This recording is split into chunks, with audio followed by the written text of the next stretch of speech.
सभी साथियों का आरएसडी कोचिंग में स्वागत है। हमने जो लोकसभा चुनाव 2024 उसके बारे में पूरा का पूरा बता दिया है। आज बात करेंगे प्रधानमंत्री नरेंद्र मोदी के बारे में, क्योंकि शपथ ग्रहण समारोह हो गया तो आपके जो नरेंद्र मोदी है वो लगातार तीसरी बार भारत के क्या बन चुके, प्रधानमंत्री बन चुके। आज उन्हीं के बारे में पढ़ेंगे भाई प्रधानमंत्री नरेंद्र मोदी के बारे में पढ़ेंगे। ये कहां से थे, क्या करते थे, शुरुआत से पढ़ेंगे। इनका जो जन्म है वो 17 सितंबर 1950 को हुआ। 17 सितंबर 1950 मतलब भारत के पहले प्रधानमंत्री जिनका जन्म स्वतंत्र भारत में हुआ। भारत आजाद कब हुआ? 1947 में। और 1947 के बाद जन्मा पहला प्रधानमंत्री बना है ये। इससे पहले जितने भी आपके प्रधानमंत्री बने हैं उनका जन्म स्वतंत्र भारत में नहीं हुआ। अच्छा, जन्म स्थान, इनका जो जन्म स्थान है वो है वडनगर, और आपका जो वडनगर है वो पड़ता है मेहसाणा में। और मेहसाणा कहां है? गुजरात। कहां पर है भाई? गुजरात। इनका गुजरात में जन्म हुआ। पिता का नाम दामोदर दास मूलचंद। दामोदर दास मूलचंद इनके पिता का नाम है। इनकी माता की बात करें तो माता का नाम है हीराबेन, और इनकी जो पत्नी का नाम था वो था यशोदाबेन। यशोदाबेन। इन्होंने स्नातकोत्तर तक की पढ़ाई की है भाई। उसके बाद बात करें तो यह 1971 में आरएसएस से जुड़ते हैं। आरएसएस से जुड़ते हैं। 1985 में यह भाजपा से जुड़ते हैं। किससे, कौन सी पार्टी से जुड़े भाई? बीजेपी से जुड़े। 2001 में गुजरात में भूकंप आता है। 2001 में गुजरात में क्या आया भाई? भूकंप। और भूकंप में वहां का जो सीएम हुआ करता था केशुभाई पटेल, उससे अव्यवस्था ज्यादा मतलब संभली नहीं। उसके बाद उन्होंने अपना त्यागपत्र दे दिया। उसके बाद इसको वहां का क्या बनाया गया? सीएम बनाया गया। अगर हम बात करें कि 2001 से लेकर और 2014 तक यह लगातार क्या रहे? गुजरात के मुख्यमंत्री रहे भाई। गुजरात के मुख्यमंत्री 2001 से 2014 तक। कितनी बार लगातार मुख्यमंत्री पद की शपथ ली? तो 4 बार। इन्होंने लगातार 4 बार सीएम पद की शपथ ली भाई। सीएम पद की शपथ ली। लगातार 4 बार यह गुजरात के क्या बने? मुख्यमंत्री बने। उसके बाद इन्हीं के नेतृत्व में भाजपा सरकार ने 2014 में चुनाव लड़ा, और यह पहली बार वाराणसी से खड़े होते हैं। कहां से खड़े होते हैं भाई? 2 जगह से चुनाव लड़ते हैं, एक तो वाराणसी से, एक वडोदरा से। और यह बात कब की है भाई? 2014 की। 2014 में बीजेपी ने नरेंद्र मोदी के नेतृत्व में पहली बार स्वतंत्र रूप से नेता घोषित करके चुनाव लड़ती है। और इन्होंने अपना जो प्रतिनिधित्व जो क्षेत्र था वो एक तो रखा वाराणसी और एक रखा आपका वडोदरा। वाराणसी पड़ता है उत्तर प्रदेश में और वडोदरा पड़ता है आपका गुजरात में। चुनाव हुए और नरेंद्र मोदी के नेतृत्व में, यानी इनके नेतृत्व में, नरेंद्र मोदी के नेतृत्व में बीजेपी ने 282 सीट प्राप्त की। कितनी सीट प्राप्त की भाई? 282 सीट प्राप्त की। और जो नरेंद्र मोदी है वो दोनों जगह से जीत गए। एक जगह कांग्रेस के मधुसूदन मिस्त्री को पराजित किया, एक जगह अरविंद केजरीवाल को पराजित किया, और सर्वाधिक मतों के अंतर से जीतने वाले यह देश के पहले प्रधानमंत्री बने। पहली बार 1984 के बाद, 1984 में जब इंदिरा गांधी की मृत्यु होती है उसके बाद राजीव गांधी पीएम बनेगा। जब इलेक्शन हुए तो 1984 में पहली बार देश में पूर्ण बहुमत की सरकार बनी थी। 1984 के बाद 2014 में नरेंद्र मोदी के नेतृत्व में किसी पार्टी को पूर्ण बहुमत मिला है, और वह पार्टी कौन सी है? बीजेपी। और इन्होंने कितनी सीट प्राप्त की? 282 सीट प्राप्त की। इन्होंने वडोदरा सीट को छोड़ दिया और अपने कौन सी सीट से सदस्यता ग्रहण की? वाराणसी से सदस्यता ग्रहण की। और इन्होंने भाई 26 मई और 2014 को क्या ग्रहण की? शपथ ग्रहण की, और भारत के क्या बने? प्रधानमंत्री बने भाई। ठीक है। 2001 से 2014 तक गुजरात के लगातार 4 बार सीएम। उसके बाद पहली बार लोकसभा का चुनाव लड़ते हैं। लोकसभा का चुनाव बीजेपी पार्टी से है तो बीजेपी ने नरेंद्र मोदी को अपना नेता बनाया और इन्हीं के नेतृत्व में चुनाव लड़ा। यह 2 जगह से खड़े होते हैं, एक तो वाराणसी, एक वडोदरा से। और बीजेपी ने इनके नेतृत्व में 282 सीट प्राप्त की। 1984 के बाद भारत में पहली बार पूर्ण बहुमत की सरकार बनती है और बीजेपी 200 सीट प्राप्त की। इन्होंने अपनी सदस्य लोकसभा सदस्यता किस सीट से ग्रहण की? वाराणसी से ग्रहण की। और इन्होंने भाई प्रधानमंत्री पद की शपथ कब ली? 26 मई 2014 को शपथ ली। उसके बाद देखो भाई, अगला चुनाव होगा। लगातार 5 साल अपने पद पर रहे। उसके बाद क्या होता है कि 2019 लोकसभा के चुनाव होंगे। इस चुनाव में भी भाई बीजेपी ने अपना नेता किसे बनाया? नरेंद्र मोदी। नरेंद्र मोदी के नेतृत्व में क्या लड़ा भाई? चुनाव लड़ा। अच्छा, बीजेपी जब नरेंद्र मोदी सेम कौन सी सीट से लड़ता है? वाराणसी। और वाराणसी कहां है भाई? यूपी में। अपना जो लोकसभा क्षेत्र है वो वाराणसी रखता है। और इसके नेतृत्व में बीजेपी इस बार कितनी सीट प्राप्त करती है? 303 सीट प्राप्त करती है। लगातार दूसरी बार 1984 के बाद पूर्ण बहुमत की सरकार बनी। 2014 में भी मोदी के नेतृत्व में, 2019 में भी मोदी के नेतृत्व में भाजपा पार्टी को पूर्ण बहुमत मिला। और इन्होंने भाई 30 मई 2019 को क्या ग्रहण की? अपनी शपथ ग्रहण की। लगातार भारत के दूसरे गैर कांग्रेसी प्रधानमंत्री बनते हैं।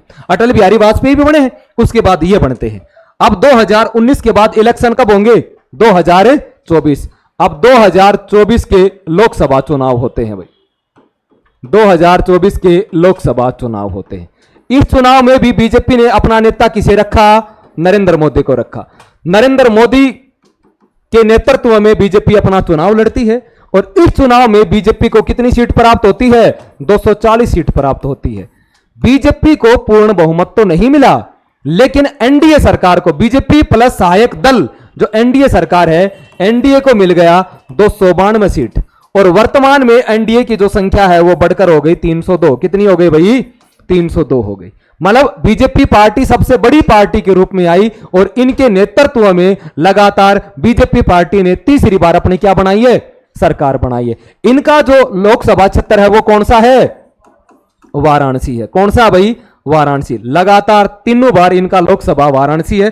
2014 में पूर्ण बहुमत की सरकार बनी, 2019 में पूर्ण बहुमत की सरकार बनी, लेकिन 2024 में गठबंधन की सरकार बनती है, एनडीए की सरकार बनती है। नरेंद्र मोदी को एनडीए सरकार ने अपना नेता चुन लिया। और नरेंद्र मोदी ने भाई शपथ ग्रहण कब की? शपथ ग्रहण होगी 9 जून 2024 को। नरेंद्र मोदी ने अपने 71 मंत्रियों के साथ, कितने मंत्रियों ने शपथ ली?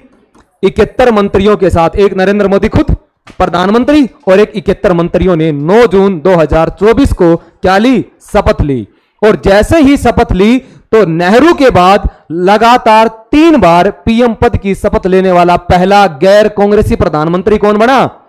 भाई नरेंद्र मोदी बना। ठीक है भाई।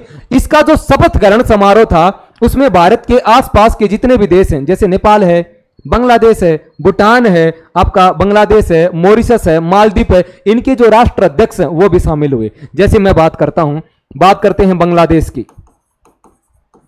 बांग्लादेश है, बांग्लादेश की भाई पीएम आई जिसका नाम क्या था? शेख हसीना। शेख हसीना। बात करते हैं नेपाल। नेपाल का जो पीएम है उसका नाम है पुष्प कमल। पुष्प कमल। ठीक है भाई, कमल, पुष्प कमल, ये नेपाल का पीएम आया। बात करते हैं भूटान। भूटान का जो पीएम है आपका उसका नाम है शेरिंग तोबगे, ये भी आया शपथ ग्रहण समारोह में। बात करते हैं मॉरिशस की। इसका भाई क्या बोलते हैं? जगन्नाथ, प्रविद जगन्नाथ, ये शपथ ग्रहण समारोह में आया। बात करते हैं श्रीलंका की। श्रीलंका का जो आपका राष्ट्रपति है रानिल विक्रमसिंघे,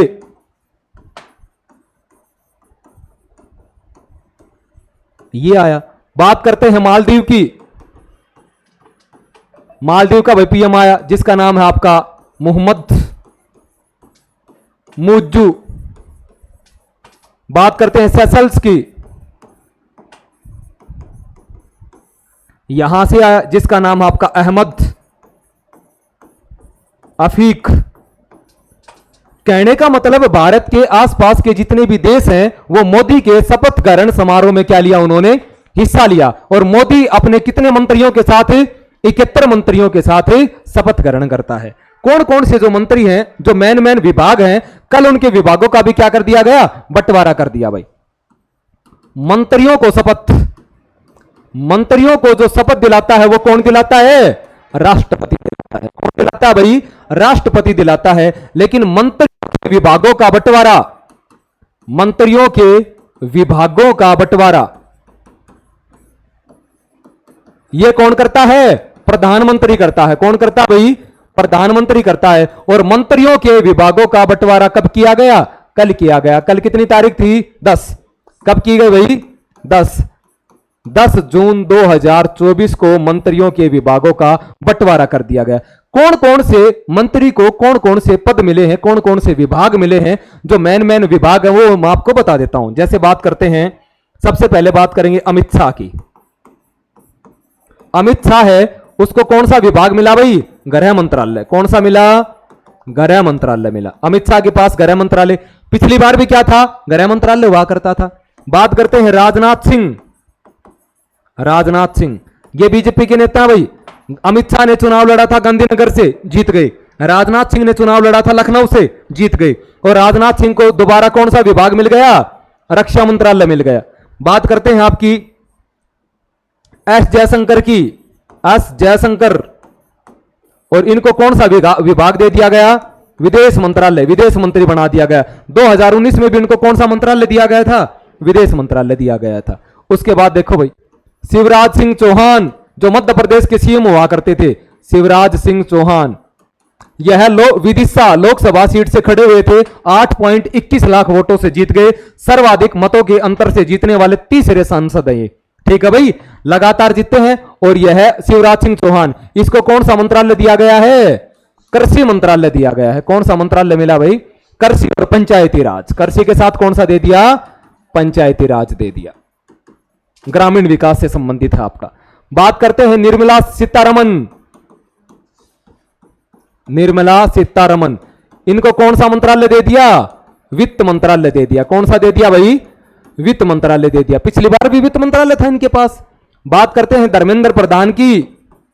धर्मेंद्र प्रधान, इनको दे दिया गया शिक्षा मंत्रालय। कौन सा मंत्रालय, शिक्षा मंत्रालय दे दिया गया भाई। फिर बात करेंगे आपका भूपेंद्र यादव,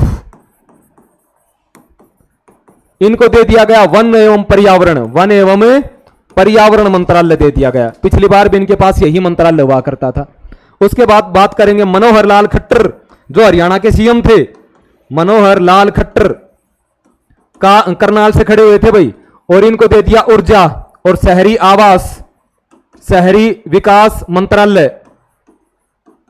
मनोहर लाल खट्टर को यह विभाग दे दिया गया।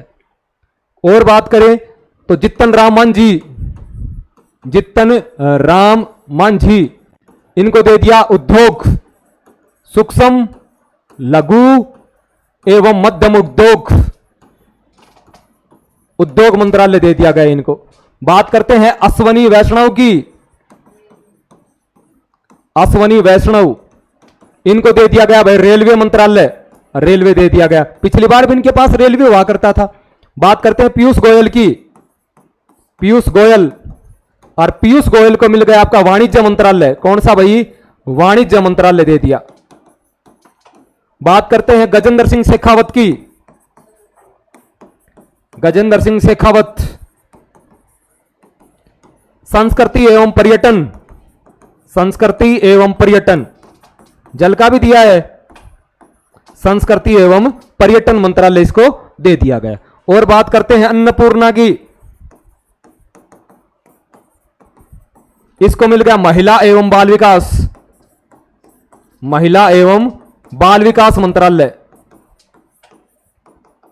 महिला एवं बाल विकास मंत्रालय इनको दे दिया गया।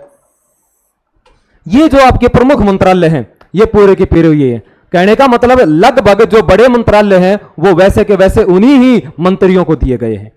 अब मोदी ने जो इंपॉर्टेंट काम किए हैं, जैसे 2014 में बने थे, 2014 से 2024 तक लगातार पीएम है, तीसरी बार पीएम बने हैं। तो स्वतंत्र भारत में जन्म लेने वाले पहले पीएम, नेहरू के बाद लगातार तीसरी बार पीएम पद की शपथ लेने वाले पहले गैर कांग्रेसी प्रधानमंत्री बने हैं।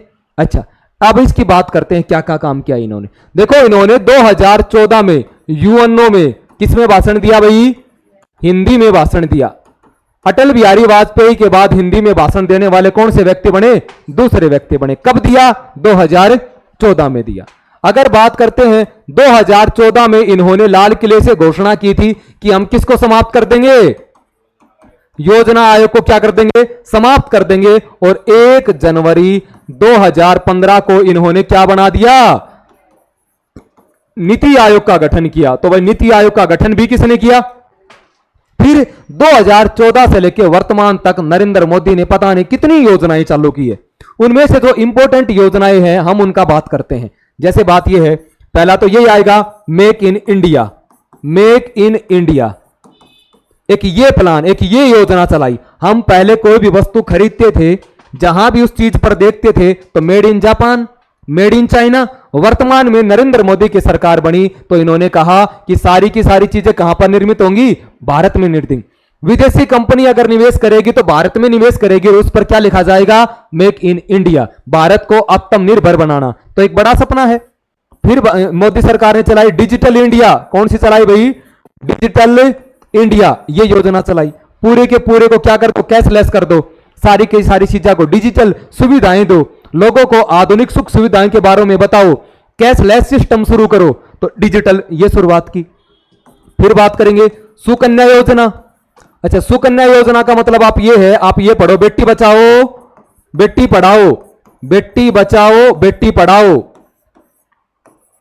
कहने का मतलब जो बेटियां हैं वो बोझ नहीं है भाई, और बेटियों को बचाओ और बेटियों को पढ़ाओ, क्या कि लिंगानुपात में वृद्धि हो। और भारत में सबसे कम जो लिंगानुपात है वो हरियाणा का है। इसलिए यह योजना 22 जनवरी 2015 को हरियाणा के पानीपत से शुरू की गई थी। यह वाली योजना बेटी बचाओ बेटी पढ़ाओ कहां से शुरू की? पानीपत से शुरू की। कब शुरू की? 22 जनवरी 2015 को शुरुआत की गई। ठीक है भाई। और अगर बात करते हैं तो नमामि गंगे, भारत की राष्ट्रीय नदी कौन सी है? गंगा। तो नमामि गंगे कार्यक्रम की शुरुआत की गई। स्वस्थ इंडिया, स्वस्थ भारत, स्वस्थ भारत मिशन, भारत साफ सुथरा रहे। पहले भारत के प्रदूषणों में सूची कमियां बहुत ज्यादा नंबर हुआ करता था। वर्तमान में इंदौर शहर आपका लगातार स्वस्थ शहर माना जा रहा है। ठीक है, तो एक स्वस्थ इंडिया या स्वस्थ भारत मिशन की शुरुआत की है ना। हर शहरों में, हर गांवों में अब गाड़ियां आने लगती हैं है ना। गिल्ला कचरा अलग होगा, सूखा कचरा अलग होगा। उन कचरे को गलाकर उनकी गिट्टियां बनाई जाती हैं, उनका उपयोग रोड बनाने में किया जाता है। तो स्वस्थ भारत मिशन की शुरुआत की। और बात करें उज्ज्वला योजना। उज्ज्वला योजना, जो महिलाओं के पास ईंधन की समस्या थी, आंखें खराब होती थी, गरीब परिवार से बिलोंग करते थे, तो नरेंद्र मोदी सरकार ने उनकी सुविधाओं के लिए कौन सी योजना शुरू की? उज्ज्वला योजना। इसका मतलब ये है आपको क्या मिलेंगे? सिलेंडर मिलेंगे, वो भी सब्सिडी में मिलेंगे है ना। उसकी जो रेट होगी वो भी क्या रहेगी? कम रहेगी। आपको साल में मुफ्त सिलेंडर मिलेंगे। फिर बात करते हैं उज्ज्वला योजना के बाद हम बात करते हैं भाई 370, धारा 370 ये हटाना भाई। धारा 370 ये भी किसने हटाई? मोदी सरकार ने। और कब हटाई? 2019 में हटाई। धारा 370 कहां पर लागू थी? जम्मू कश्मीर में लागू थी। जम्मू कश्मीर भारत का अभिन्न अंग है, यह संविधान में लिख रखा है, लेकिन फिर भी उसको अलग से विशेष दर्जा प्राप्त था। वहां अपने पूरे भारत में राष्ट्रपति शासन लागू होता है, तो वहां राज्यपाल शासन लागू होगा।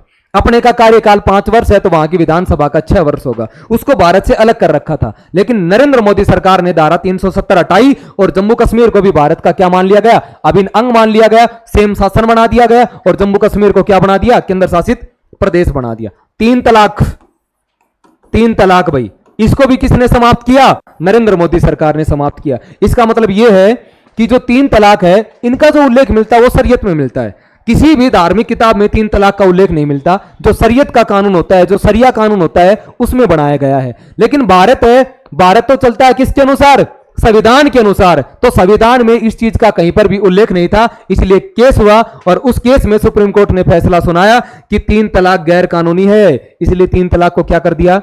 समाप्त कर दिया गया। फिर और क्या किया? Surgical strike. Surgical strike, Pakistan लगातार सीज फायर कर रहा था, लगातार आतंकवादियों की घुसपैठ करवा रहा था, तो भारत ने पाकिस्तान में जाकर क्या किया? सर्जिकल स्ट्राइक की। ठीक है भाई।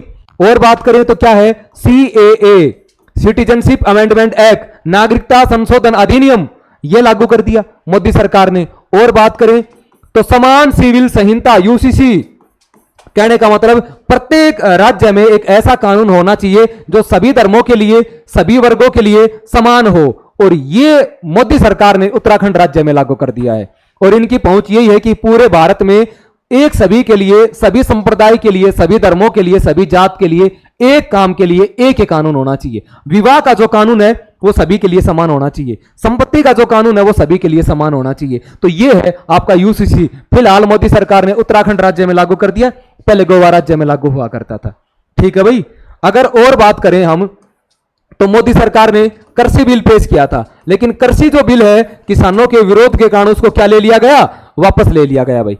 जो कृषि बिल है उसमें एमएसपी इनकी बात करें तो सरकारी जितने भी अनाज हैं वो सरकार खरीदेगी। जो बिचौलिए होते हैं, जो बड़े बड़े जो वाणिज्य वर्ग होते हैं, उनकी पहुंच को खत्म करना, किसानों के साथ गवर्नमेंट का सीधा संबंध स्थापित हो, किसानों को जो डायरेक्ट पैसे हैं वो किस में मिले, खाते में मिले, और किसान और सरकार के साथ समझौता हो। मतलब जो बीच वाले हैं, जो दलाल हैं, जो ब्रोकर है, उनको समाप्त करना। लेकिन विरोध हुआ, विरोध होने के कारण इसको क्या कर लिया गया, वापस ले लिया गया। फिर बात करेंगे पीएम किसान निधि। पीएम किसान निधि, जिन जमींदारों के पास जमीन है उनके खातों में प्रधानमंत्री मोदी ने 2-2 हजार की किस्त दी है, जिसको बोलते हैं किसान निधि। कहने का मतलब यह है कि जो गरीब जमींदार वर्ग हैं, जिनके पास जमीन है, साधन नहीं है, उपलब्ध नहीं है, कहने का मतलब कृषि करने के लिए कम उपजाऊ क्षमता है, या ऐसा क्षेत्र है जहां पर क्या नहीं होता, फसल कम होती है, छोटे छोटे किसान आते हैं, जमीन के हिसाब से उनको प्रत्येक क्या मिलती है, 2,000 रुपए की क्या मिलेगी, किस्त मिलेगी। उसको बोलते हैं पीएम किसान निधि योजना। इसके तहत अभी जब शपथ ग्रहण की है तो नरेंद्र मोदी सरकार ने घोषणा कर दी कि हम किसानों को क्या डालते हैं, नई किस्त डाल रहे हैं। तो किसान योजना की शुरुआत की गई। और बात करें आपसे, तो और बात करेंगे तो भाई डिजिटल इंडिया, ये पूरी की पूरी हो गई डिजिटल इंडिया। पूरे भारत को कैशलेस बनाना, कहने का मतलब सारा काम ऑनलाइन करवाना, है ना, डायरेक्ट। फिर बात करेंगे जन धन योजना। जन धन योजना, ये जो योजना है, ये पूरी की पूरी इसमें योजना क्या था कि सभी जो भी भारत के नागरिक हैं उन सभी का खाता खुलवाना। जन धन योजना जीरो बैलेंस पे खोला गया, पूरे भारत को खोला गया, ताकि सरकार जो उनको फंड देती है, जो सब्सिडी देती है, वो डायरेक्ट उनके खातों में आ सके। यही तो योजना है। फिर बात करते हैं आयुष्मान योजना। आयुष्मान योजना संसार की सबसे बड़ी योजना, और कैसी योजना है, स्वास्थ्य योजना। कैसी योजना भाई, स्वास्थ्य योजना। विश्व की सबसे बड़ी योजना है भैया, है ना। जो गरीब तबके से जो बिलोंग करते हैं, जो गरीब वर्ग हैं, जिनकी आमदनी कम होती है, उनको सरकार क्या देती है, फ्री इलाज देती है। कहीं पर भी चले जाओ, आयुष्मान कार्ड बनते हैं, उसके बाद आपका हॉस्पिटल में क्या होगा, फ्री इलाज होगा। कहने का मतलब मोदी सरकार की बहुत सारी ऐसी योजनाएं हैं जिन्होंने इसको, देश को कहां से कहां तक पहुंचा दिया है। अपनी जो अर्थव्यवस्था है, विश्व की तमाम 5 बड़ी अर्थव्यवस्थाओं में भारत की गिनती हो रही है। तो जो मोदी सरकार लगातार तीसरी बार क्या बन गए भाई, भाजपा की सरकार बन गई है, बीजेपी की सरकार बन गई अब की बार, और लगातार तीसरी बार भारत के क्या बन चुके, प्रधानमंत्री बन चुके हैं। ये प्रधानमंत्री नरेंद्र मोदी से संबंधित कुछ इंपॉर्टेंट बातें थी। आप लोग इनको अच्छे से रिवीजन कर लेना, देख लेना। Thank you.